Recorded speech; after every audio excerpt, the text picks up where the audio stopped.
E eu tô aqui hoje pra fazer uma análise mais racional do que foi o jogo de ontem. Ontem, depois da vitória, do passeio, da goleada, sei lá, o que vocês quiserem definir que foi o jogo de ontem, eu vim e fiz uma live mais emocionada do que qualquer outra coisa. Eu fiz uma live chorando, inclusive, se você quiser ver eu chorando, é só você assistir o último vídeo aqui do canal.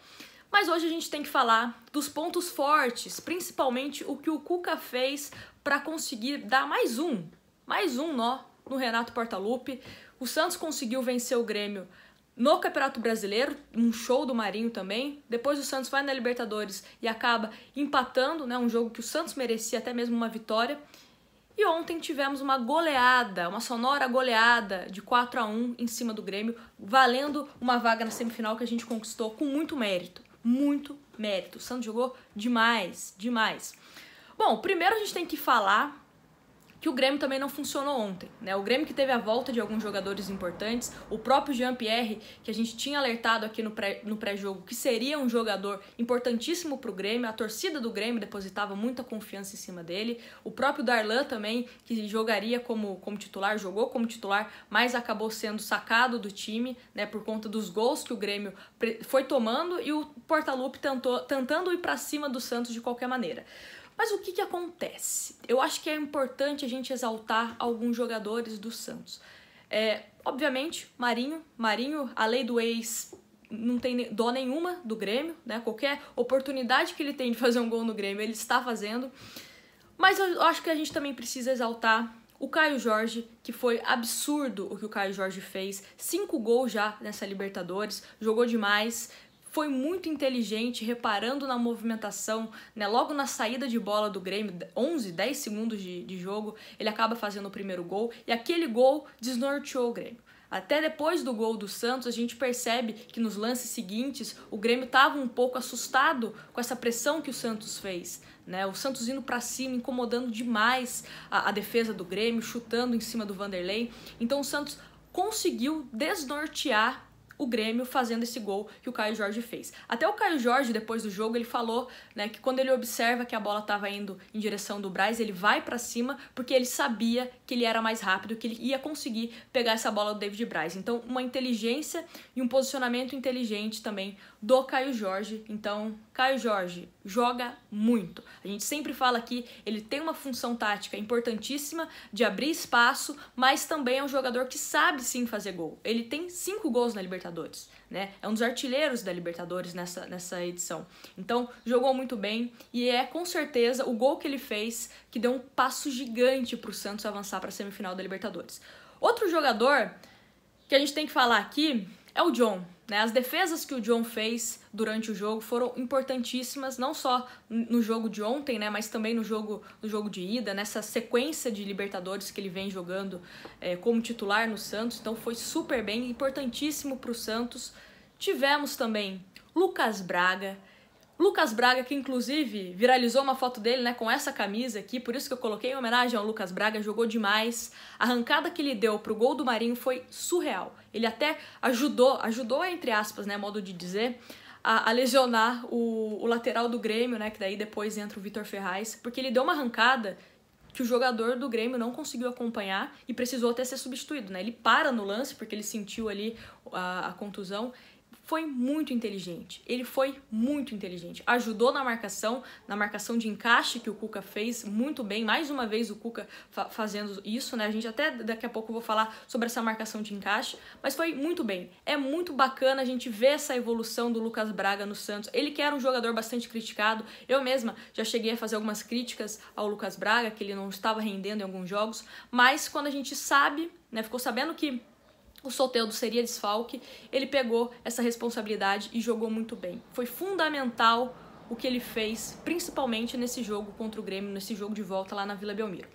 Outro jogador que a gente também não pode deixar de falar e dar os méritos, dar os parabéns, Alisson, muito criticado também. Eu, inclusive, cornetei no pré-jogo falando, se o Alisson jogar, o Santos vai jogar de forma recuada, que não sei o quê.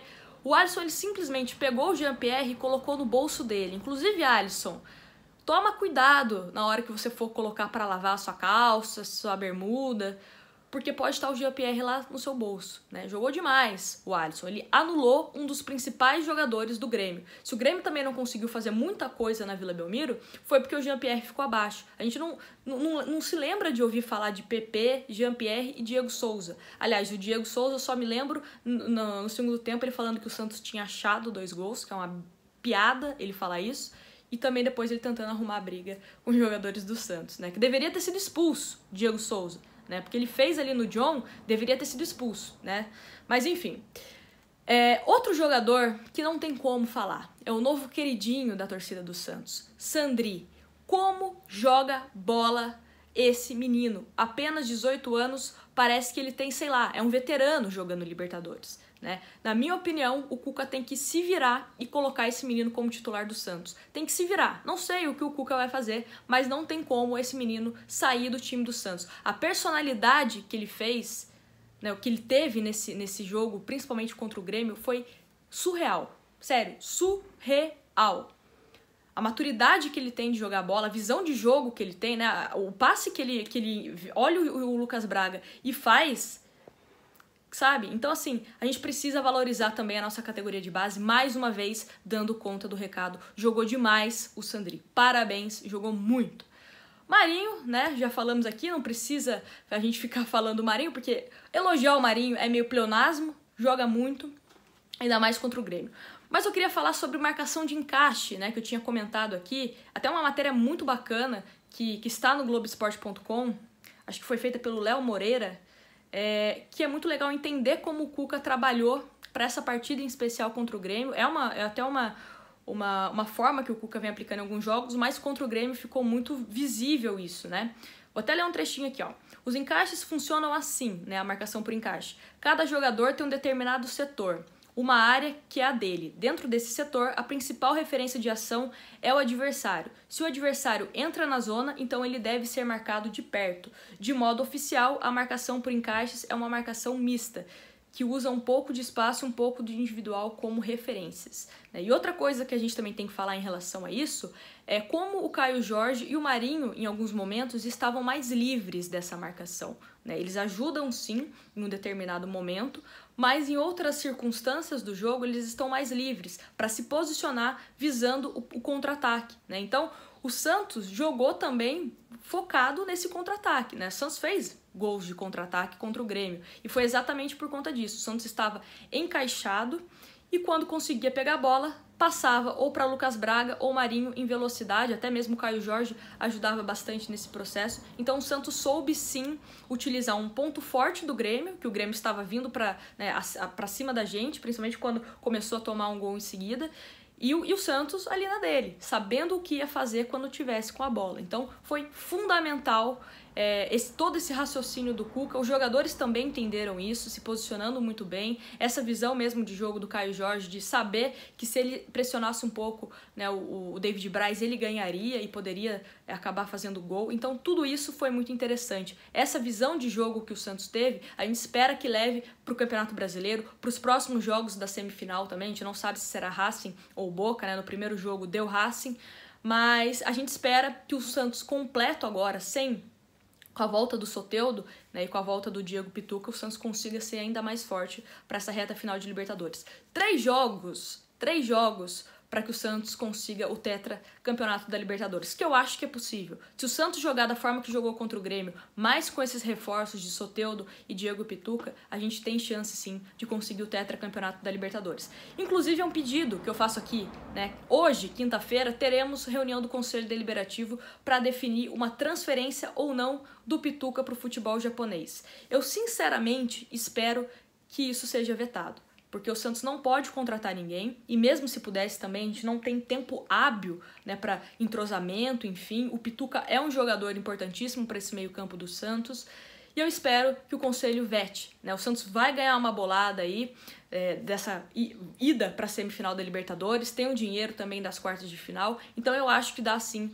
para o Santos ir tocando a vida, pelo menos até fevereiro, até janeiro, sem vender jogadores. A prioridade agora é a Libertadores. O Santos precisa ir com tudo para esses confrontos que faltam. Quem sabe a gente não consegue um título da Libertadores, que aí seria maravilhoso, Mas enfim, o vídeo foi esse. Se você é novo por aqui, deixa o seu like, porque você é semifinalista se você tá vendo esse jogo. Então, se você é semifinalista, você tem que deixar esse like aqui, se inscrever no canal se você é novo. E eu quero o palpite. Quem vai enfrentar o Santos na semifinal? Boca ou Racing? Ou quem você prefere, quem você acha, enfim.